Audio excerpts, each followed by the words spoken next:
Bonjour chers élèves, une nouvelle leçon de vocabulaire, la formation de mots et les familles de mots.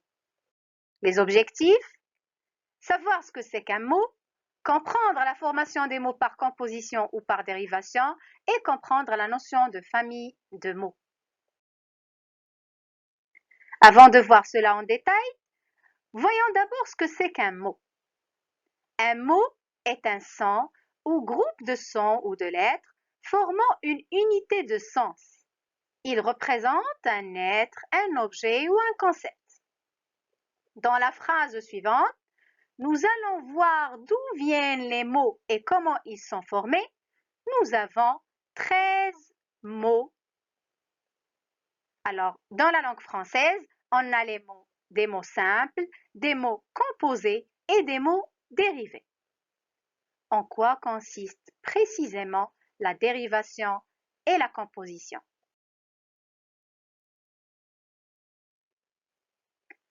Observons le texte suivant. Le royaume des mots.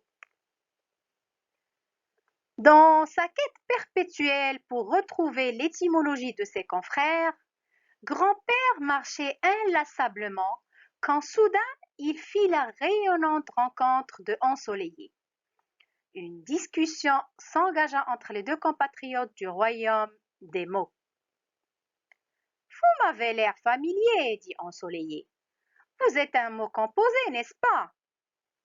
Effectivement. Et vous, vous êtes un mot dérivé de soleil, je présume, répondit Grand-Père. Exactement.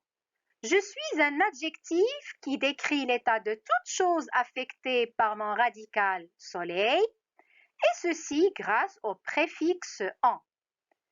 Pour ma terminaison, elle s'accordera avec le nom que je qualifierai. Impressionnant, dit Grand-Père. Tiens, nous avons de la compagnie. Oh, je te présente ensoleillement, solaire et ensoleillé, tous de ma modeste famille. Ensoleillé repartit avec sa famille, laissant grand-père errer davantage pour rencontrer savoir-faire, rouge-gorge et une pléthore de ses semblables. Dans ce magnifique texte, l'auteur Ayman Siswan a personnifié les mots, comme ce que faisait La Fontaine dans ses fables en faisant parler les animaux. Certes, d'après la discussion entamée entre Ensoleillé et Grand-Père, on déduit qu'il y a des mots formés en associant deux éléments, comme dans Grand-Père. On a associé l'adjectif grand et le nom père. D'autres mots sont formés en ajoutant un préfixe ou un suffixe, ou les deux, comme dans ensoleillé et ensoleillement. Voyons cette formation de mots en détail.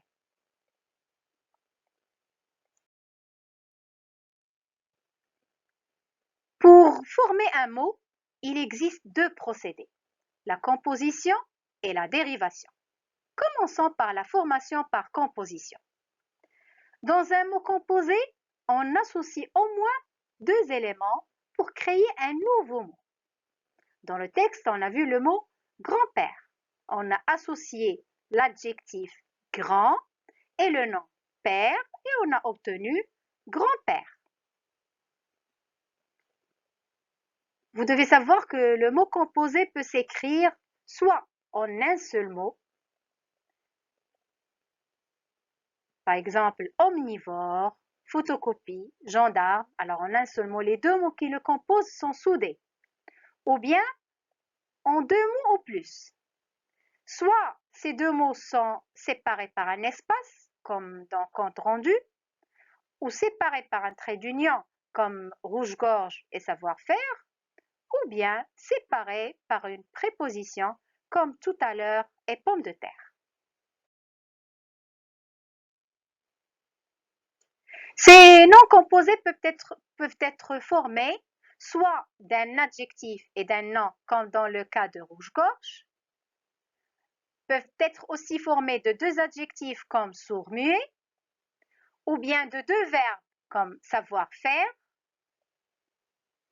Aussi, Ils peuvent être formés par un verbe et un nom, comme dans le cas de couvre-lit,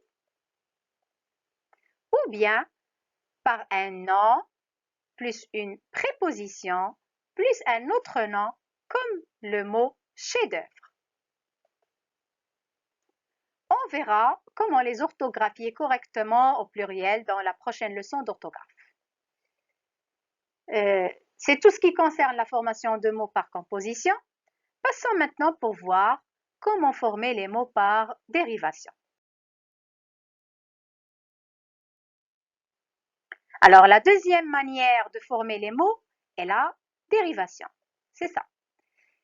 Alors, ceci se fait en ajoutant un préfixe ou un suffixe ou les deux à un radical. Je rappelle ici que le radical, c'est la partie fixe d'un mot simple, si vous voulez. C'est lui qui porte le sens principal. Exemple, dans le texte, on a le mot soleil auquel on a fixé au début un préfixe et à la fin un suffixe et on a formé le mot ensoleillé. On remarque que tous ces mots, que ce soit ensoleillé ou ensoleillement, sont ou bien proviennent du mot soleil. On dit que ce sont des mots dérivés. Exactement, c'est ça. Alors, ils sont des mots dérivés du mot soleil. Alors, on dira que tous ces mots sont de la même famille du mot soleil.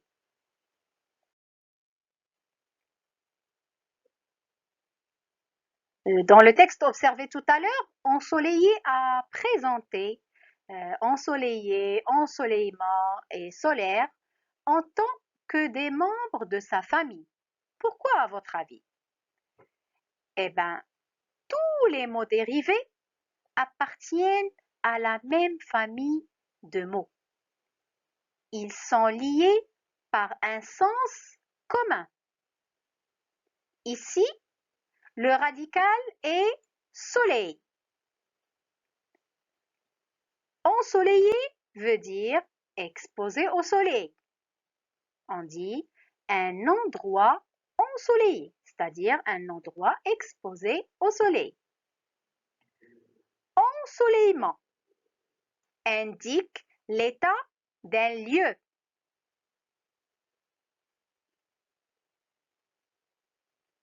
En été, l'ensoleillement permanent parvient à réchauffer les régions.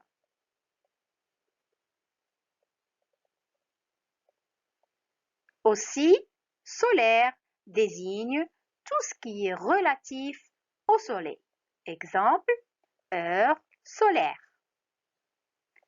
Je voudrais signaler que l'ajout de préfixes modifie le sens. Regardez par exemple, dire et redire. Ce sont deux verbes de sens différents. Lisible et illisible. Ce sont deux adjectifs aussi de sens différents. Par contre, l'ajout de suffixes modifie la classe grammaticale. Soleil, c'est un nom. Ensoleillé, c'est un verbe. Solaire, c'est un adjectif. Ensoleillement, c'est un nom.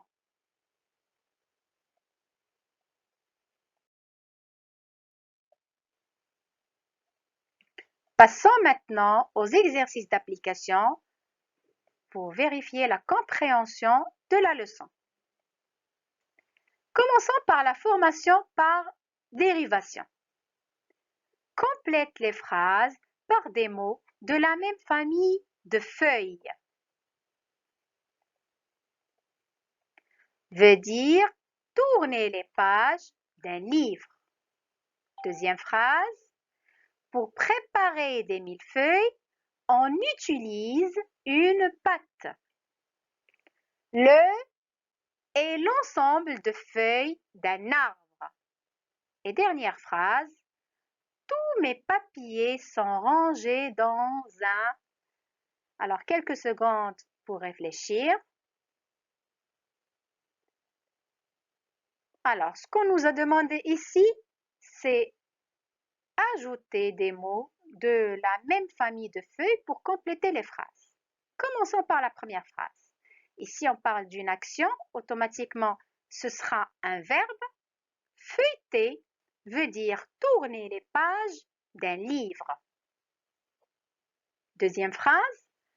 Pour préparer des millefeuilles, on utilise une pâte feuilletée.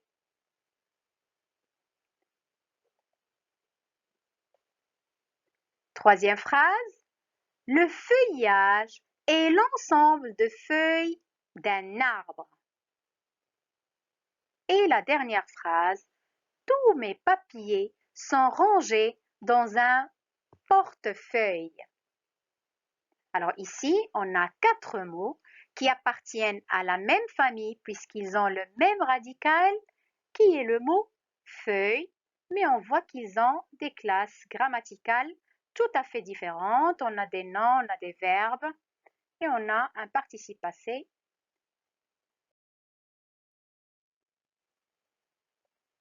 Passons maintenant au deuxième exercice où on va voir la formation par composition. Forme des noms composés avec les mots suivants. Par, glace, micro, essuie, brise et hante. Alors, on va essayer de composer des noms. Le premier sera par brise. Le deuxième, micro-ondes. Et le troisième, c'est essuie-glace. Des noms qu'on a composés à partir de plusieurs mots différents comme des verbes et des noms. Par exemple, et ils sont reliés par un trait d'union.